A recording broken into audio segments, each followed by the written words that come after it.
So, after $175 million and Robert Downey Jr., we get this train wreck, which is Dolittle.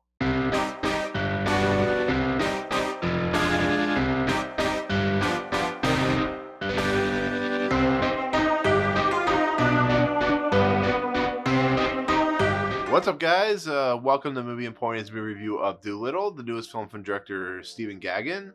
It stars Robert Downey Jr., Harry Collett, Michael Sheen, Jim Broadbent, Jessie, Buckley, a whole range of characters which you now see of famous actors who are in this movie.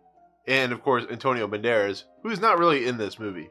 So, of course, I was being a little snarky in my opening because this movie is not meant for adults. It's meant for the 3 to 8 year old crowds who are going to eat up the talking animals in this movie. I mean, the kids were having fun with it. It's a little longer than it should be, but Robert Downey Jr. is in this movie. He's not doing a Marvel movie, which is kind of nice because I like when Robert Downey Jr. does something different. But he is basically playing the titular Dr. Dolittle who can talk to animals, which is a famous part of who Dolittle is. But he does it in like chirps and squawks and however animals talk, that's how Dolittle talks. But eventually it rolls into we can understand what the characters are saying, their emotions and so on and so forth. And this character named Stubbins, who's the young kid in this movie, because you have to have a young kid in these types of movies, he is like the young protege to Dr. Dolittle, or the character that's going to be the protege. He's very into the animal culture. He doesn't want to kill animals like his, typical uncle wants him to do. And he accidentally shoots a squirrel. He takes him to Dr. Dolittle, who's now a recluse because he lost his wife. And they basically had to coerce him because the young girl, for some reason, they sent to Dr. Dolittle, coerces him and says, "We need your help. The Queen of England is dying. We need to find out what the problem is." And then they go on a quest to retrieve this like flower or plant off this tree that his wife had discovered, and we get our journey. And the problem with this movie, outside of just not being for adults really, is it's just so choppily edited and so weirdly paced. They go and do sequences where there's narration, which is fine. Emma Thompson is the peak or the cockatoo, or whatever that character is, and she's doing the narration. Then she kind of disappears from the narration because her character comes into the fold, and then it kind of comes back to when they need to rush the movie along, and it just becomes like weird and sporadic, kind of a mess. But the characters, like the animals, are kind of charming, so you're kind of like there's such a like conflicting interest in why if you should like this movie or not. And like I said, it's not really for adults, but and on top of that, what's also weird is we have Robert Downey Jr., who is known for doing accents, especially like Sherlock Holmes, and his accents are actually quite good. But he's doing like a Scottish accent here, and it's very toned down. It's very soft spoken. His mannerisms and how he reacts to the young Stubbins kid is just, it goes from being like super angry with the kid to like being the kid's protege, and it's just like it once again just feels like there's something missing there. And it just, the soft spokenness really started to bother me, which might not bother anybody else, but it's just, you start to really notice it, and you start to really notice the problems of this story, just how through Robert Downey Jr. himself, who's the main character. You were there to see Robert Downey Jr. on top of the animals, so it's kind of a problem, unfortunately, and it kind of bugged me a lot. And it's such a shame because it's Robert Downey Jr., who's fantastic of an actor. So the other issue is it's directed by Stephen Gaghan, which is fine, written by Stephen Gaghan, but you can tell he's uncomfortable in his like directorial use of this movie because he doesn't know how to handle the CGI. The CGI is terrible in this movie, by the way. It's really, really bad. But he has like this weird, just kind of like way he shoots and stuff like that. It really feels artificial.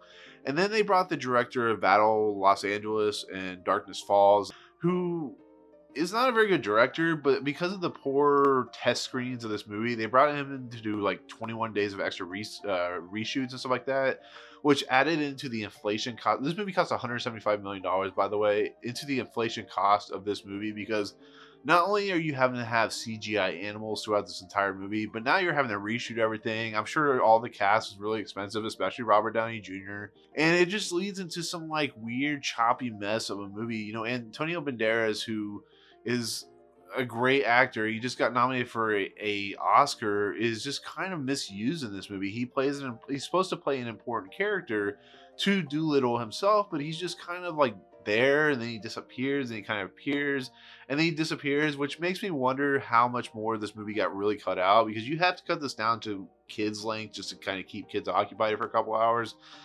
But there's so much missing out of this movie that it just doesn't completely make any sense, and that just becomes a huge problem in my book.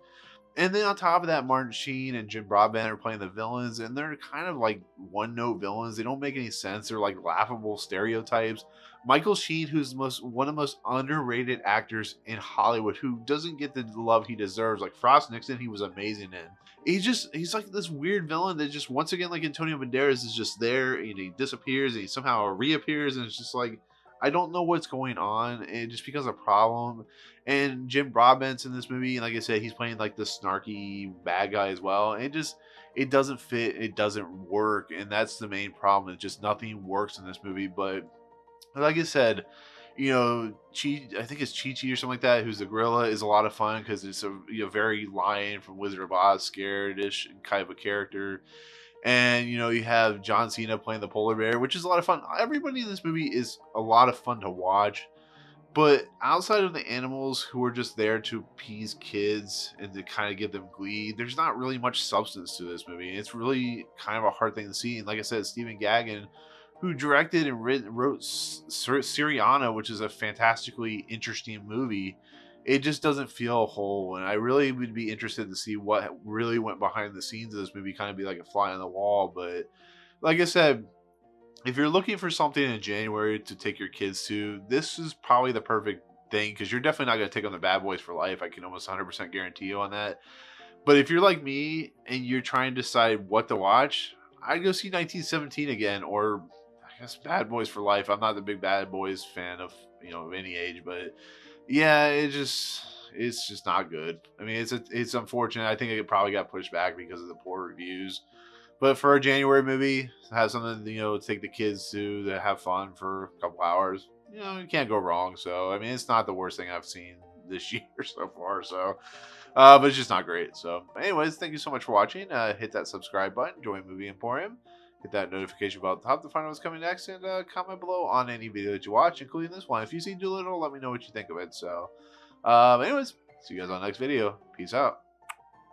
What's up, guys? Thank you so much for checking out Movie Emporium. I really appreciate it. If you want to, go ahead and hit the subscribe button. Hit the notification button and the bell at the top. Find out what's coming next for Movie Emporium. Also, check out these 2 videos. They're amazing. I think they're awesome. I think you'll enjoy them too. But otherwise, thank you so much for watching, guys. We'll see you next time.